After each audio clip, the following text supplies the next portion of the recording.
에스겔 통독을 계속해서 진행하고 있습니다. 에스겔을 크게 세 부분으로 나눈다면 지난번에도 말씀을 드렸듯이 1장부터 24장까지가 이스라엘에 대한 예언이고요.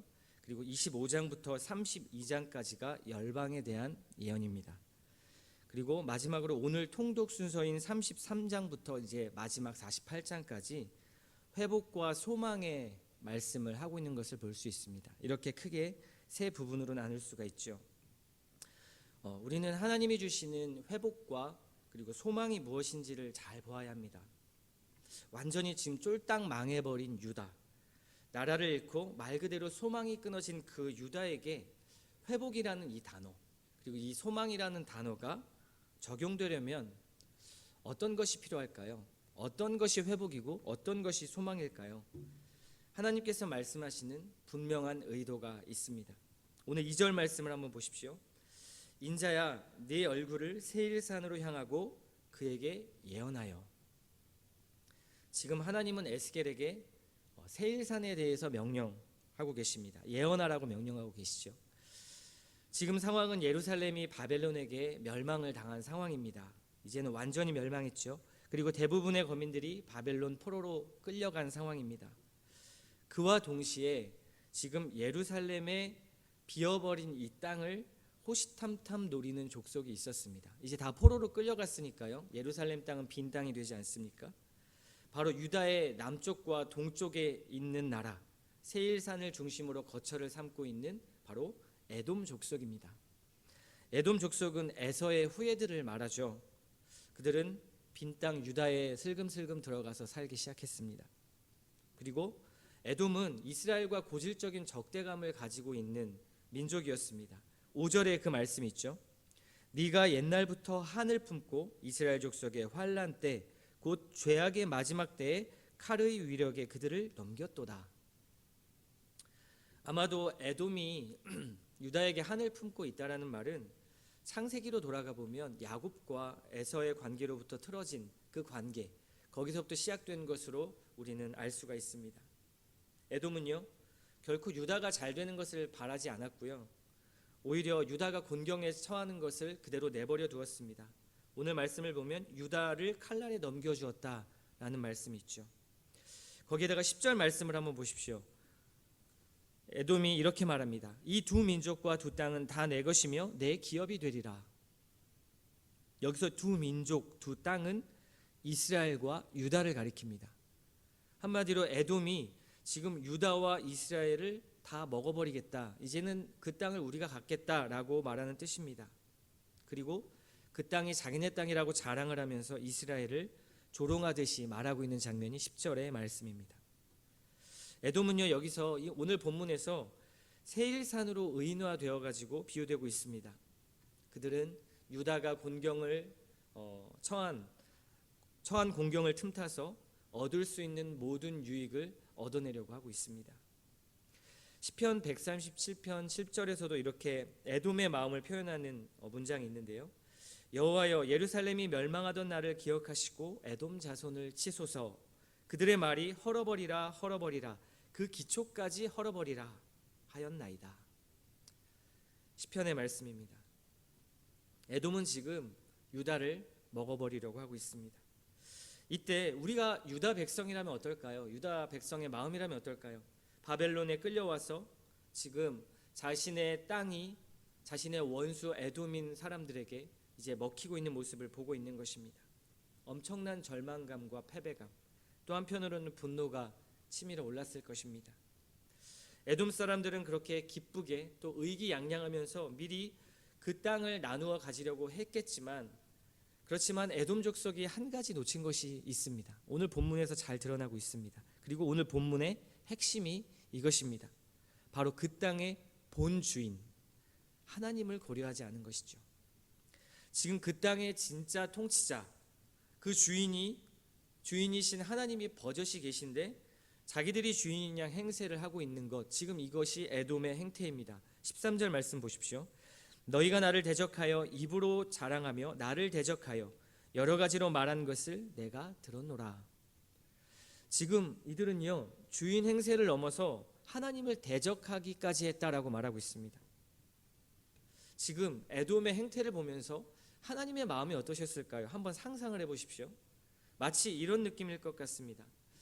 자기 자식이 잘못을 했을 때 부모인 나한테 혼나는 건 괜찮죠. 정말 심하게 매질을 해도 자기 자식이니까 나한테 혼나는 것은 괜찮지만 다른 누군가에게 매질을 당하거나 혼이 난다고 한번 생각을 해보십시오. 그리고 비난을 당하면 어떻습니까? 참기 힘들죠. 아무리 내 자식이 잘못을 해도요, 그 잘못에 대해서 다른 누군가에게 지적을 당하고 비난을 당한다면 그 부모는 자기 자식의 잘못에 대해서도 인정하고 싶어하지 않는 모습들을 봅니다. 잘못한 걸 알면서도 내 자식이기 때문에 치부를 드러내도요, 내 입으로 치부를 드러내야 하고 매를 때려도 내 손으로 때려야 합니다. 하나님도 지금 유다라는 자식을요 어떻게 하셨습니까? 말을 듣지 않으니까 집을 쫓아내셨죠. 그리고 가장 센 매를 대고 계십니다. 그런데 지금 감히 에돔이 찾아와서 내 자식에게 주었던 그 집을 차지하려고 하고, 그리고 그 유다에게 더 매를 때리려고 하는 모습을 보니 하나님께서는 어이가 없으시겠죠. 부모들은 자기 자식에 대해 늘 예민합니다. 우리 아이가 어디서 괴롭힘을 당하는지, 또는 친구들과의 관계는 어떤지, 겉으로는 혼을 내고 그렇게 매를 들지만 그 아이를 향한 마음과 관심, 사랑의 안테나는 늘 그 아이에게 맞추어져 있습니다. 그 주파수가 맞추어져 있죠. 하나님 역시 그러하십니다. 하나님의 버릇 중 하나는요, 자기 자식들을 못살게 구는 그 소리들을 귀 기울여 듣는 버릇이 있으십니다. 하나님의 촉은 아무도 따라갈 수가 없죠. 12절과 13절 말씀 한번 보십시오. 네가 이스라엘 산들을 가리켜 말하기를 저 산들이 황폐하였으므로 우리에게 넘겨주어서 삼키게 되었다 하여 욕하는 모든 말을 나 여호와가 들은 줄을 네가 알리로다. 너희가 나를 대적하여 입으로 자랑하며 나를 대적하여 여러 가지로 말한 것을 내가 들었노라. 하나님은 지금 자기 백성들을 위해 모든 것을 듣고 계십니다. 지금 에돔이 조롱하는 말들, 자신들이 자랑하는 말들, 이 모든 것들을 하나님이 듣고 계시죠. 그 이유는 한 가지입니다. 자기 자녀를 사랑하시고 보호하시기 위해서입니다.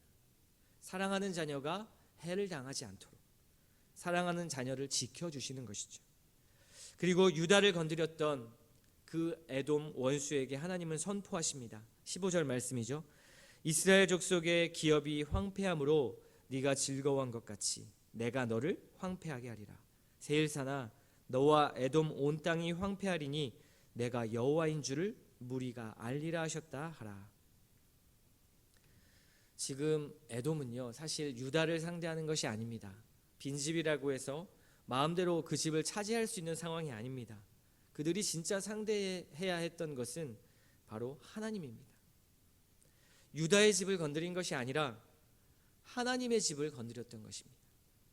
아무리 유다가 잘못을 하고 심지어 나라가 망해서 더 이상 아무런 희망조차 없어 보이는 거짓골이 되었어도 하나님 보시기에 여전히 그들은 자기 백성이요 사랑하는 자녀라고 선포하시는 그런 장면입니다. 그것을 에돔에게 분노하는 것으로 표현하고 계시죠. 우리는 오늘 말씀을 통해서 분명한 하나님의 성품과 하나님의 버릇을 볼 수 있습니다. 우리는 때로 환난을 당합니다. 죄로 인해 매로 두드려 맞을 때도 있고요. 하나님이 야 제발 너 인간답게 좀 살아라, 철 좀 들어라 하시면서 우리를 광야라는 학교에 내모실 때도 있습니다. 하는 일마다 잘 되지 않고 또 자존감이 땅바닥을 칠 때가 있죠. 엉망이 된 인간관계, 부부관계, 그리고 자녀와의 관계, 그것을 보면서도 스스로 굉장히 절망할 때가 있습니다. 또 매일 쳇바퀴 같이 도는 일상의 지루함 속에서 도대체 사는 게 뭐지? 인생의 의미를 고민하면서 답답해할 때도 있습니다. 그때 우리가 생각하는 소망 그리고 회복, 그것은 무엇일까요? 그리고 유다에게 회복이란 무엇일까요? 10절 말씀에 그 답이 있습니다. 네가 말하기를 이 두 민족과 두 땅은 다 내 것이며 내 기업이 되리라 하였도다. 그러나 여호와께서 거기에 계셨느니라. 여호와께서 거기에 계셨느니라. 하나님의 버릇은요, 자기 자녀와 함께 있고 싶어 하신다는 것, 이야기하고 싶어 하신다는 것, 우리의 모든 것을 듣고 보고 귀 기울이신다는 것, 이것이 하나님의 버릇입니다. 여러분, 소망이 무엇입니까? 문제가 해결되는 거요? 맞습니다. 기도 제목이 응답되는 거? 맞습니다. 내 마음이 행복해지고 안정을 찾는 것이요? 그것도 맞습니다. 그런데 성경이 말하는 궁극적인 회복과 소망은 10절 말씀처럼 여호와께서 우리와 함께 계시는 것, 이것이 진짜 소망이요 회복입니다. 만일 우리의 회복과 소망이 문제 해결이고 기도 제목의 소원이 응답하는 것, 이것이고 하는 일마다 모두 잘 되는 것이라면 한번 잘 생각을 해보셔야 합니다. 하나님이 없는데 평안하고 일이 잘 풀리고 내 소원들이 잘 성취되고 있다면 그럼 어떻게 되는 것입니까? 하나님이 필요 없는 상황이 되는 것입니까? 아니죠. 그게 아닙니다. 유다에게 소망은, 진짜 회복은 단순히 나라를 찾는 일이 아닙니다. 이것은 현상일 뿐입니다. 그들에게 원리와 가치가 바뀌어야 했습니다. 진짜 그들의 소망의 원리는 하나님과의 관계였죠. 하나님의 말씀이 그들 안에 있느냐 없느냐의 문제인 것입니다. 때론 예수를 모르는 사람들이 더 편해 보일 때가 있습니다. 마음 편해 보일 때가 있죠. 더 잘 사는 것처럼 보일 때도 있고요. 그들이 자유로워 보일 때가 종종 있습니다. 그들의 라이프 스타일이 부러울 때가 있습니다. 주말이면 편안하게 캠핑을 가고 놀러를 가고 또 하나님이 없는 것처럼 사는 삶, 이것이 우리에겐 더 편해 보일 때가 있습니다. 그리고 믿음이 있고 교회라는 공동체가 있기 때문에 삶이 이만저만 불편할 때가 있는 것을 확인합니다. 그런데 이렇게 사는 사람들이, 믿지 않는 사람들이 우리에게 이런 말을 하죠. 하나님을 왜 믿냐? 하나님이 진짜 있냐?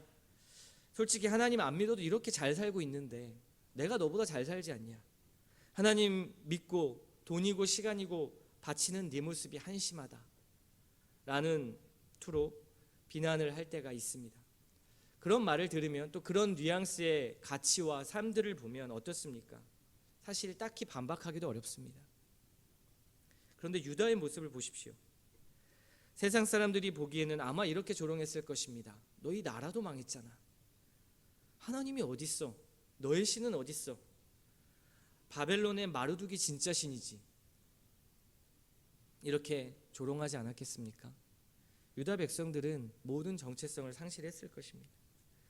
그런데 오늘 말씀은 강조합니다. 하나님이 거기에 계셨느니라.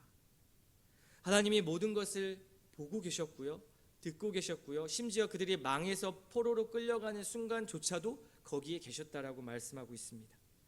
우리가 못난 행동을 할 때도요, 아플 때도 슬플 때도, 마음이 무너지고 자존감이 바닥을 칠 때도, 사람들에게 비난과 조롱을 받을 때도, 일이 잘 풀리고 또는 쳇바퀴 도는 일상의 지루함 속에 있을 때에도, 비전이 있든 없든, 내가 하나님의 일을 크게 하든 크게 하지 못하든 어떠한 상황 속에서도 하나님은 나의 성취와 노력에 관계없이, 나의 잘남과 못남에 관계없이 그 자리에 그렇게 서 계시다라는 사실입니다. 이것이 우리에게 얼마나 위로가 되는 말씀입니까? 소망이 됩니까? 중요한 건 조건과 상황이 아닙니다. 다른 누군가가 나를 평가하는 것, 어떤 내가 가지고 있는 것, 인정받는 것, 이러한 것이 아니라는 것이죠. 하나님께서 그 자리에 계심을 보고 그 말씀을 품느냐 품지 않느냐의 문제인 것입니다. 이것이 우리에게 회복과 소망의 근원인 것이죠. 사랑하는 성도 여러분, 우리에게 진정한 회복과 소망은 모든 것을 가지신 하나님입니다.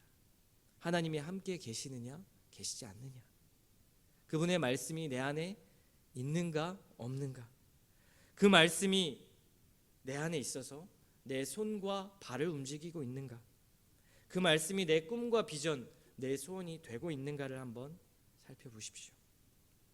회복은, 그리고 소망은 거기에 있습니다.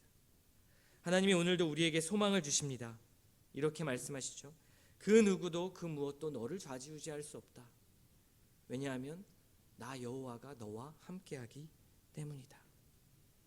저와 여러분의 삶에 이 말씀이 언제나 가슴 깊이 새겨져서 하나님의 말씀이 나의 손과 발을 움직이고 나의 삶을 움직이는 그런 은혜가 있기를 주님의 이름으로 축원합니다.